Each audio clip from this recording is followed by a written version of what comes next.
हार्दिक अभिनंदन वंदन करता हूं। हम तो लगातार आपके बीच में अपने संसदीय क्षेत्र का विषय रखने का काम किए हैं और एक भी विषय आप लोगों से कोई बाहर नहीं है जो देश के यशस्वी प्रधानमंत्री श्री नरेंद्र भाई मोदी इस मिथिला के हृदय स्थली दरभंगा और संपूर्ण मिथिला में जो काम किया है वो भूतो न भविष्यति। आज तक इस देश के कोई सरकार, कोई प्रधानमंत्री इस क्षेत्र का सुध ही नहीं लिया और भगवान भरोसे यहाँ के नागरिकों को छोड़ा गया। लेकिन श्रद्धेय अटल बिहारी वाजपेयी जी की सरकार और परम आदरणीय श्री नरेंद्र भाई मोदी की सरकार ने मिथिला में मिथिला वासियों के लिए आज निर्मली भवटियाही निर्माण कर और मिथिला के लोगों का, जो दरभंगा के लोगों का बेटी रोटी का संबंध था, उस वर्षों से टूट गया था।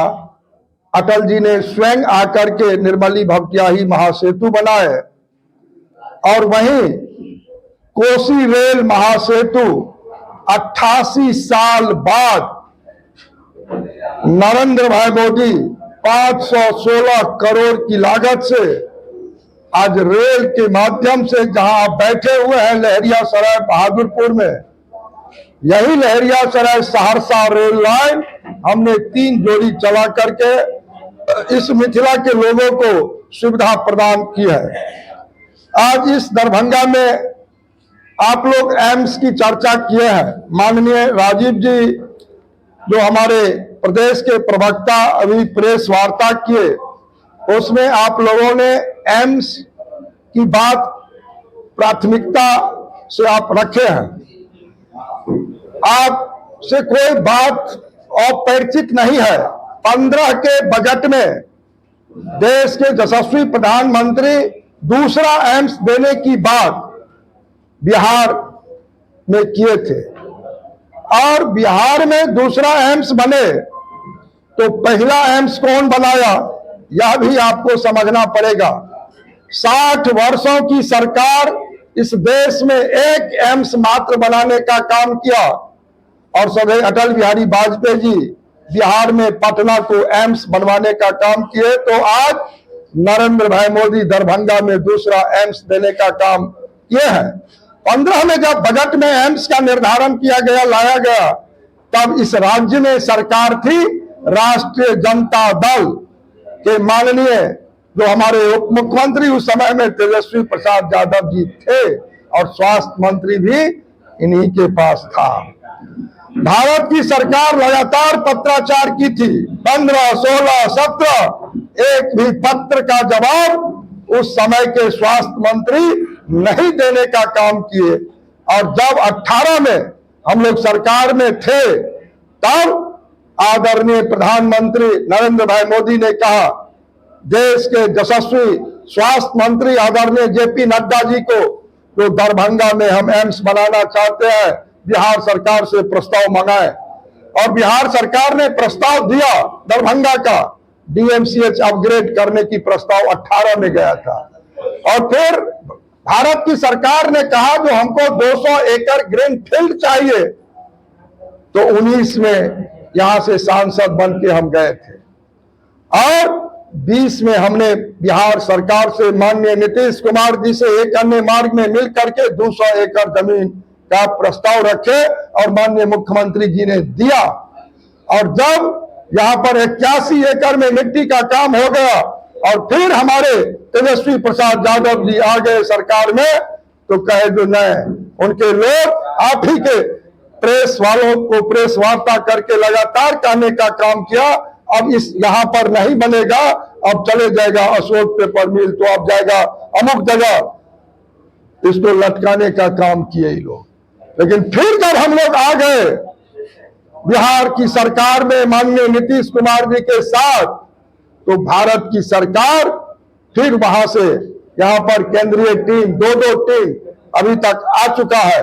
और प्रधानमंत्री ने तो 15 सितंबर 2020 को अपने कैबिनेट करके 1264 करोड़ की राशि इस दरभंगा में एम्स के लिए उपलब्ध करवा दिए, जो राशि रखा हुआ है, और डायरेक्टर भी दे दिए। यहाँ पर डायरेक्टर बैठा हुआ है। तो एम्स की जो बात है, वो एम्स की बात भारत की सरकार यहाँ पर करने के लिए, और राज्य की सरकार का भी मंशा साफ है, और उसमें चुनाव के बाद निश्चित रूप से काम प्रारंभ होने वाला ही है। और बिहार सरकार ने जमीन का जो सुझाव दिया है, उस पर भारत सरकार अपना टीम भेजवा करके जहां उचित होगा वहां पर एम्स की निर्णय भारत सरकार उस टीम के द्वारा किया जाएगा, और एम्स का निर्माण यहां पर होगा। और निश्चित रूप से 8.5 करोड़ आबादी उत्तर बिहार के 8 करोड़, और नेपाल के लोग, पश्चिम बंगाल और सिक्किम के भी मुख्यमंत्री यही प्रेस वार्ता के माध्यम से कहा था, मेरा भी निकट का एम्स होगा तो करोड़ों का इलाज भी होगा, और लाखों को रोजगार भी मिलेगा, और हजारों सरकारी नौकरी भी उस एम्स में पाएंगे, और सैकड़ों बच्चा मिथिला का MBBS की पढ़ाई भी करेगी। यह काम देश के यशस्वी प्रधानमंत्री ने कर चुका है। दूसरी बात है, जो आज यहाँ पर लगभग 150 करोड़ की लागत से जहां पर हम एयरपोर्ट चालू करवाने का काम किए हैं, 150 करोड़ की लागत से काम पूरा हुआ, और 911 करोड़ की राशि देश के यशस्वी प्रधानमंत्री नरेंद्र भाई ने दिया है, जो मिथिला वासियों के लिए एयरपोर्ट की सुविधा मिला। आज तक किसी सरकार ने एयरपोर्ट की सुविधा दिया तो नहीं, सोचा भी नहीं। और आज हम आपको बता दें, जो यहाँ पर अंतरराष्ट्रीय हवाई अड्डा भी होगा, तो हमसे पूछा गया, किसी प्रेस के लोगों ने पूछा, यदि अंतरराष्ट्रीय हवाई अड्डा बनेगा तो पहला प्लेन कहां आप देंगे? तो हम कहे जो दुबई देंगे, क्योंकि अल्पसंख्यक समुदाय के लोग एक प्लेन भर के प्रतिदिन जाएंगे और आएंगे। यह सुविधा भी नरेंद्र मोदी जी की सरकार देने जा रही है। आज आपको हम बता दें, जो बिहार का यदि दूसरा IT पार्क बनके तैयार हुआ है तो दरभंगा में ही बना है, और तारामंडल दूसरा बना तो दरभंगा में भी बना, और प्रथम एक्सप्रेसवे 6 लेन का निर्णय यदि भारत की सरकार ने की तो आमस से दरभंगा ही हुआ है, जो 12,500 करोड़ की लागत से युद्ध स्तर पर काम चल रहा है, जाकर के आप देख सकते हैं। और 4 लेन रोसड़ा से दरभंगा की बात करें, या दिल्ली मोड़ से जयनगर की बात करें, 15 किलोमीटर हजारों करोड़ से, उसका भी टेंडर हुआ है। और मुसरी घरारी दरभंगा में भी 4 लेन की बात हम कर रहे हैं। तो आज NH, NHI सारे के सारे काम दरभंगा में और मिथिला क्षेत्र में अधिक हुआ है। आज CNG और घरेलू गैस पाइपलाइन, यदि यहां पर 3600 करोड़ की लागत से आज 50,000 से अधिक कंज्यूमर का रजिस्ट्रेशन हो चुका है, और वहां पर अंडरग्राउंड गैस पाइपलाइन बिछाने का काम चल रहा है, और यहाँ 2 CNG पंप में हमने देने का काम किया है। आज दरभंगा आकाशवाणी जब स्थापना 1976 में हुई थी, आज तक FM नहीं था। प्रधानमंत्री आदरणीय मोदी जी यहाँ पर शिलान्यास किया है, और 9 जिला सीधा जुड़ेगा दरभंगा से। आज वहां उसके लिए भी 16 करोड़ की राशि भारत की सरकार ने दी है। आज सुपर स्पेशलिटी अस्पताल 150 करोड़ की लागत से बनके तैयार है, और चुनाव के बाद निश्चित रूप से उसका प्रारंभ हो जाएगा, लेकिन कुछ विभागें तो अब उसमें भी चल रही है। आज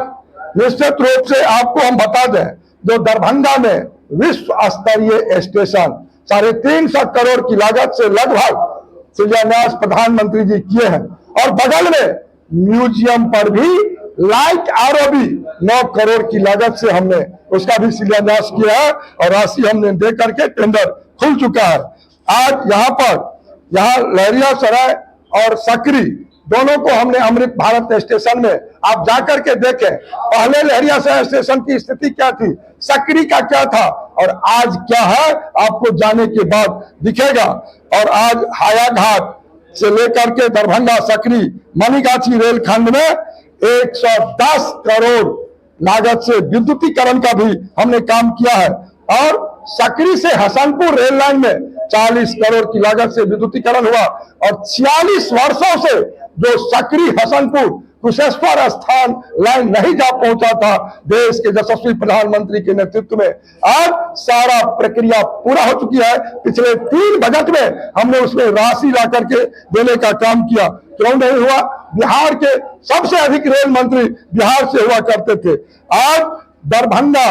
और जो मुजफ्फरपुर रेल लाइन है, लालू प्रसाद जी जब रेल मंत्री थे तो यही ककरघट्टी में शिलान्यास 2008 में हुआ था। आज दरभंगा मुजफ्फरपुर रेल लाइन में भी हमने 2500 करोड़ का यहाँ पर प्रावधान करवाया और 84 करोड़ से अभी अंतिम अलाइनमेंट उसका होने जा रहा है, जिसका शुभारंभ हमने किया और पिछले 2 बजट में उसमें राशि भी लाने का हमने काम किया। ककरघट्टी सीसो 253 करोड़ की लागत से मेरे कार्यकाल में आज बन के लगभग तैयार होने के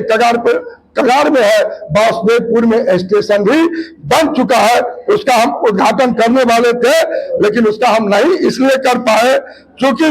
वहां पर आचार संहिता में हम लोग आ गए थे। आज एक नया प्रस्ताव हमने दिया जिसका सर्वे का काम पूरा हो गया दरभंगा से सहरसा, और आपको हम बता दें सर्वे तो पूरा कर दिए, डीपीआर बन चुका था और रेलवे बोर्ड में हमने 30 करोड़ का बढ़ा करके लगभग 97 किलोमीटर, उसको 100 किलोमीटर आप कह सकते हैं, दरभंगा से डायरेक्ट सहरसा भाया घनश्यामपुर किरतपुर